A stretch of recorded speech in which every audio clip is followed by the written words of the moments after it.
नमस्कार, मैं हूं अजय प्रकाश और आप देख रहे हैं जनज्वार। कोरोना त्रासदी अपने चरम पर है। चरम इस रूप में है कि सरकार हर तरफ से बेपरवाह साबित हो रही है, लोगों की निगाह में गैर जिम्मेदार साबित हो रही है। अदालतें चारों ओर से आलोचनाएं कर रही हैं, बावजूद कभी कहीं कुछ संभलता हुआ नजर नहीं आ रहा। कोरोना रोग की मार अलग है, इस बीच आर्थिक मार अलग है।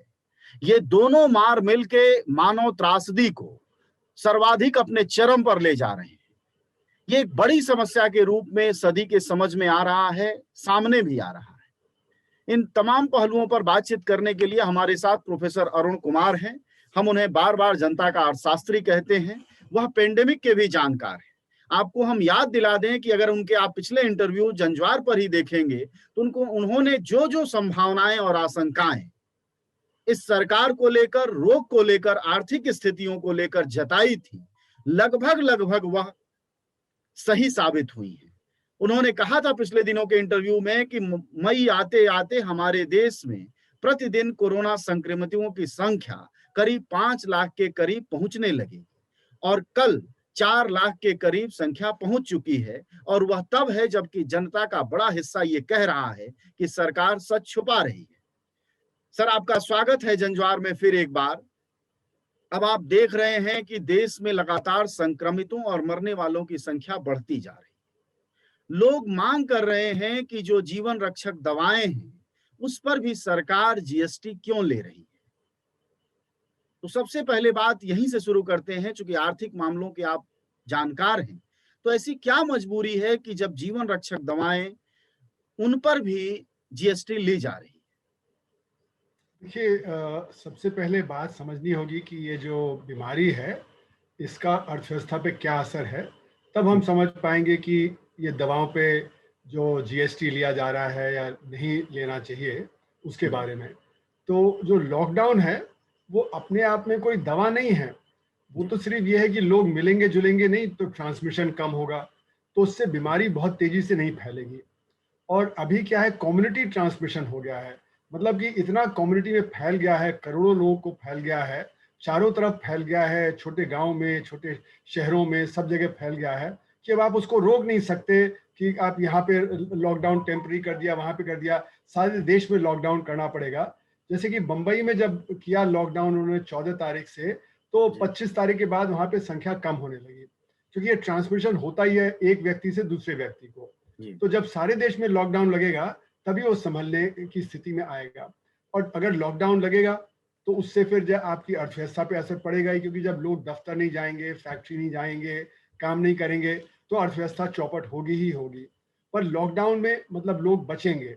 जो आज अफरा तफरी का माहौल है कि हॉस्पिटल का बेड नहीं है, ऑक्सीजन नहीं है, हमारा जो पहले ड्राइवर था वो गाँव चला गया है, वहां से वो खबर दे रहा है कि वहां पे कोई टेस्टिंग नहीं है, हर परिवार में एक दो लोग बीमार हैं, पर कोई टेस्टिंग नहीं है, तो पता नहीं कोविड है या क्या है, पर हर जगह बीमारी है। उसी तरह मैं आजमगढ़ में एक से बात कर रहा था, वो भी कह रहे थे हमारे यहाँ टेस्टिंग के नाम की कोई चीज ही नहीं है। तो जब ऐसी परिस्थिति है कि छोटे छोटे गाँव में शहरों में तक बात फैल गई है, तो इस समय लॉकडाउन लगाना एकदम अत्यंत आवश्यक है। और फिर भी 3 हफ्ते तक बढ़ते रहेंगे केसेस।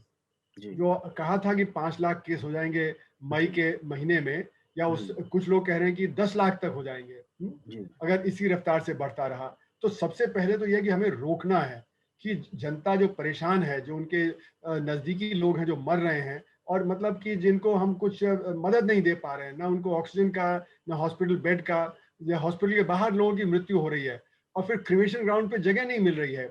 वहां पे मतलब इतनी भीड़ है कि लोग 5-5, 6-6 घंटा इंतजार कर रहे हैं अपने नियर एंड डियर वंस को क्रिमेट करने के लिए। तो स्थिति बहुत ही भयानक है और अच्छा इसलिए सर, एक लॉकडाउन बात लगाना कही जरूरी जा है। रही है तो मैं एक सत्ता मिनट के कह लूं, जी तो वो उसका असर ये है कि सारे के सारे अर्थव्यवस्था जब चरमराएगी तो हमारे फाइनेंसेस भी चरमराएंगे।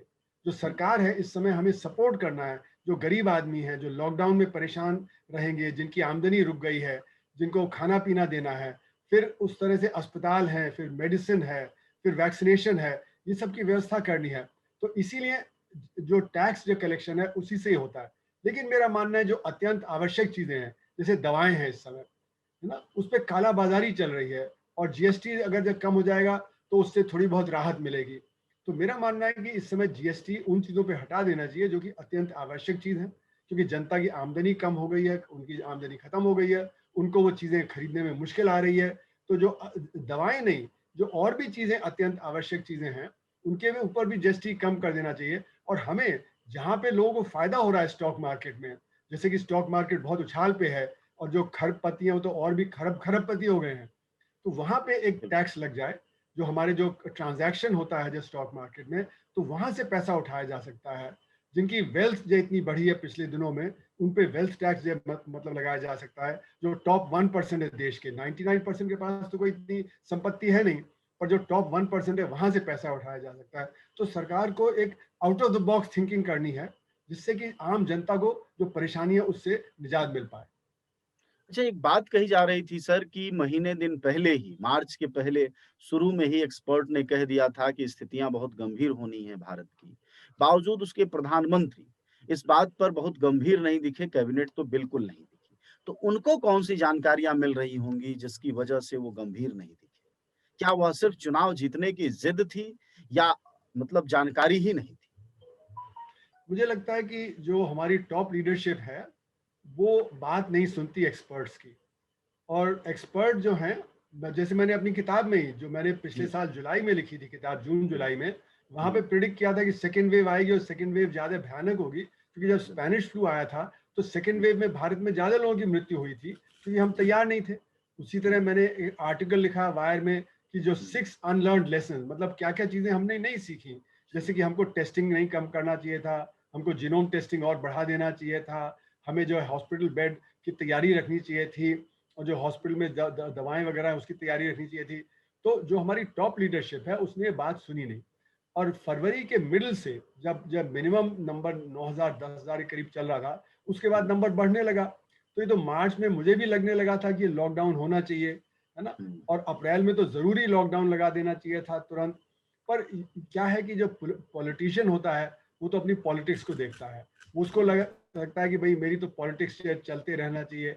आपने देखा पिछले साल भी जब हमें लॉकडाउन लगा देना चाहिए था तो इसलिए नहीं लगाया कि मध्य प्रदेश की सरकार गिर जाए, तब हम हुँ, पार्लियामेंट को बंद करें और तब हम लॉकडाउन लगाएं।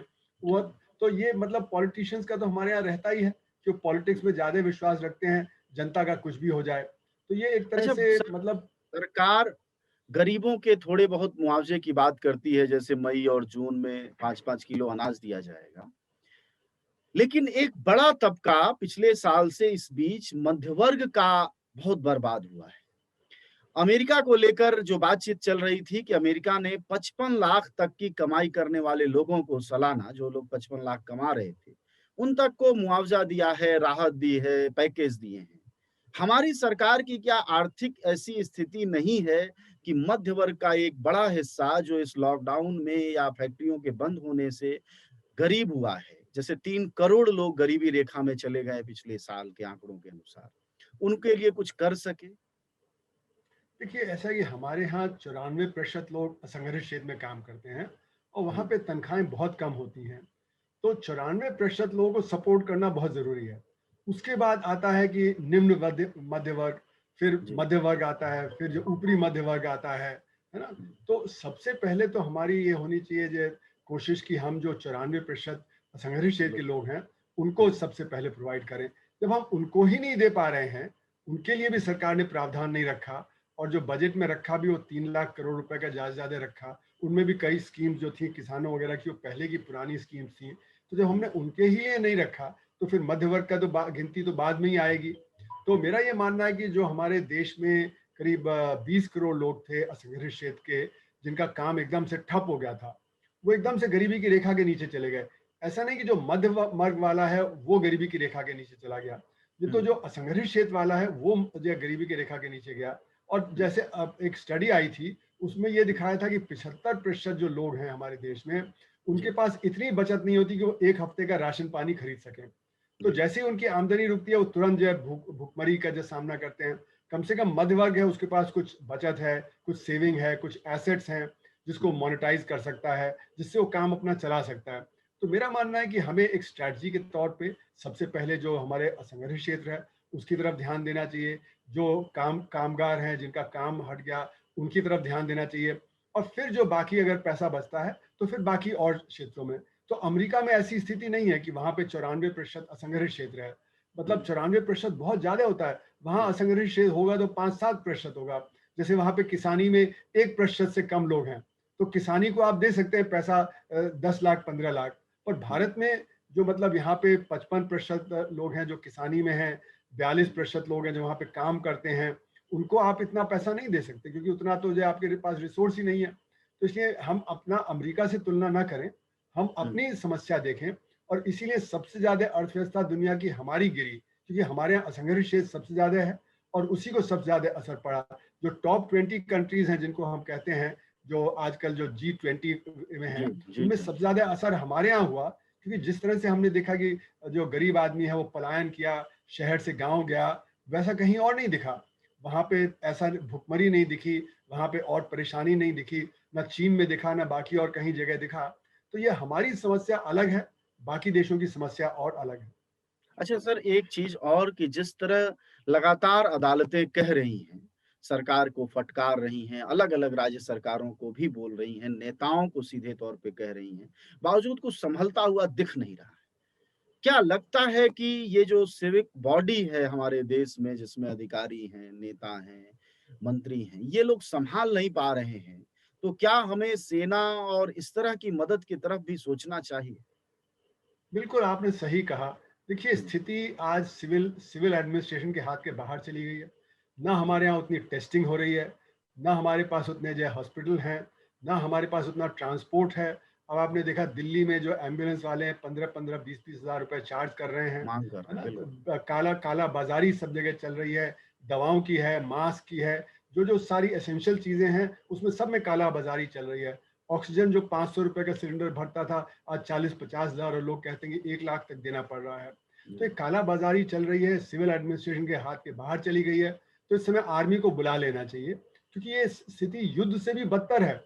युद्ध में तो आर्मी आती आती है, और जब सिविल एडमिनिस्ट्रेशन से जब जो लॉ एंड ऑर्डर कंट्रोल नहीं होता तो भी आर्मी आती है। और आज जब इतना भयंकर एकदम ब्रेकडाउन हो गया है, सोसाइटल ब्रेकडाउन है ये, तो मैं मानता हूँ, तो इस हुँ, सोसाइटल ब्रेकडाउन में तो आर्मी को लॉजिस्टिक सपोर्ट के लिए तो बुलाना ही चाहिए, क्योंकि सब तरह से लॉजिस्टिक सपोर्ट हमें चाहिए, चाहे वो ट्रांसपोर्ट का है, वो चाहे ऑक्सीजन का है, चाहे वो फील्ड हॉस्पिटल सेटअप करने का है।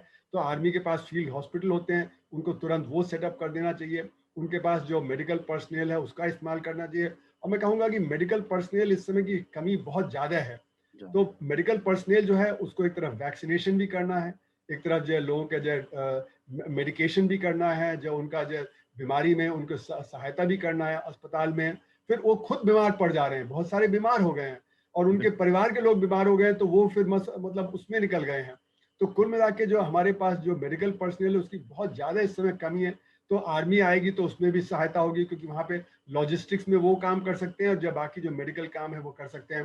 फिर मेरा एक पिछले साल से सुझाव रहा है कि जो जी, हमारे मेडिकल में MBBS वगैरह के स्टूडेंट्स हैं, उनको जी, हमको ड्राफ्ट कर लेना चाहिए कि वो डॉक्टरों को मदद करने के लिए आ जाएं, है ना? और उसी तरह नर्सेज हैं जो इस समय ट्रेनिंग पा रही हैं, जो बाकी और अभी जो तरह तरह के, जैसे हमारी कुछ मेडिकल फील्ड में कुछ होते हैं जहाँ पे हुँ, बहुत ज़्यादा इमरजेंसी नहीं होती है, वहाँ पे हुँ, जो डॉक्टर हैं उनको भी जो ड्राफ्ट कर लेना चाहिए, बाकी जो जनरल प्रैक्टिशनर्स हैं उनके साथ काम करने के लिए। ये बात ज़रूरी है कि जो दांत का जो डॉक्टर है, डेंटिस्ट है, वो जी, उसकी भी ज़रूरत पड़ेगी, लेकिन वो हो सकता है इतनी एसेंशियल ना हो। जहाँ पे वो हुँ, जो स्लैक हो वो जाके मदद करे बाकी को। फिर जो बिल्कुल, हमारे रिटायर्ड और सीनियर डॉक्टर हैं वो टेली कंसल्टिंग में लगा दिए जाएं, और जो सामने हैं उनको दूसरे जो कामों में जो लगा देना चाहिए, जो यंगर लोग हैं जो अभी अस्पताल जाने की स्थिति में हैं। तो एक तरह से वॉर लाइक सिचुएशन है, जिसमें हमें सारा का सारा रिवैम्प करना बहुत ज़रूरी है। इसमें जो आर्मी की ट्रक्स हैं, उस ट्रक्स को लाके जो एसेंशियल सप्लाईज हैं जो गरीब आदमी को चाहिए, और उनको कर देना चाहिए। फिर हमारे स्कूल है, जो प्ले ग्राउंड है, वहाँ पे टेंट कॉलोनीज बना के वहाँ पे जो लोगों को डिस्पर्स कर देना चाहिए, जिससे कि लोग, मतलब एक कमरे में अगर 5 लोग रहते हैं तो 24 घंटे कैसे रहेंगे 5 लोग? तो बिल्कुल, उनको डिस्पर्स करना बहुत ज़रूरी है। तो ये सारा मैंने अपनी किताब में ज़िक्र किया हुआ है पिछले साल, हुँ, और पिछले साल मतलब मैं मार्च से ये बातें कह रहा हूँ, लेकिन अब बहुत ज़्यादा इसकी ज़रूरत है, और इस समय ये सब करना बहुत ज़रूरी है।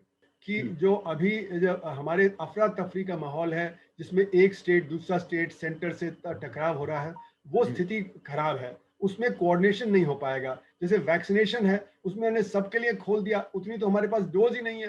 तो नहीं अभी है, जो 18 से 45 साल के जो हमने कहा कि उनके लिए खोल देंगे, जब डोज ही नहीं है तो फिर लगाएंगे किसको? अफरा जी। तफरी हो जाएगी, ब्लैक मार्केटिंग होगी और जिसके पास पैसा है वो लगवा लेगा, जिसके पास पैसा है नहीं है वो नहीं लगवा पाएगा। तो हमें कोऑर्डिनेशन की जरूरत है। तो प्रधानमंत्री के नीचे एक काउंसिल बना देनी चाहिए चीफ मिनिस्टर्स की, जिससे कि सारा प्रधानमंत्री और चीफ मिनिस्टर्स के बीच में कोऑर्डिनेशन हो। और उसी तरह जो कैबिनेट सेक्रेटरी है उसके नीचे एक काउंसिल बना देनी चाहिए, जिसमें सारे चीफ सेक्रेटरी हो और डीजीपी हो सारे स्टेट्स के, जिससे कि एडमिनिस्ट्रेटिव कोऑर्डिनेशन हो सके। ये नहीं कि कहीं जब ऑक्सीजन जा रहा है कहीं ऑक्सीजन नहीं जा रहा है। और जो ये हो रहा है कि जब पॉलिटिकली कहीं किसी को सप्लाई हो रही है ऑक्सीजन की, रेमडेसिविर की, किसी को नहीं सप्लाई हो रही है, ये सारी चीजें इस समय रुकना बहुत जरूरी है, क्योंकि ये युद्ध है। युद्ध की स्थिति में ये सब पॉलिटिक्स नहीं होनी चाहिए। जी। चलिए, शुक्रिया सर बातचीत के लिए। हमारे साथ धन्यवाद। बातचीत कर रहे थे प्रोफेसर अरुण कुमार। उन्होंने बहुत ठोस राय दी और कल से जिस इंजेक्शन के बारे में कहा जा रहा है कि 18 वर्ष से 45 वर्ष के बीच के लोगों को लगेगा, उसकी स्थिति यह है कि ज्यादातर राज्यों ने कल से इंजेक्शन लगाने के को लेकर हाथ खड़े कर दिए हैं। ज्यादातर राज्यों ने कहा है 15 तारीख के बाद हम सोचेंगे। ऐसे में सवाल ये है कि अगर आपसी कोऑर्डिनेशन सरकारों के बीच नहीं होगा, तो ये लाशों को श्मशानों से, अस्पतालों से निकलते हुए हम रोक नहीं पाएंगे। धन्यवाद सर।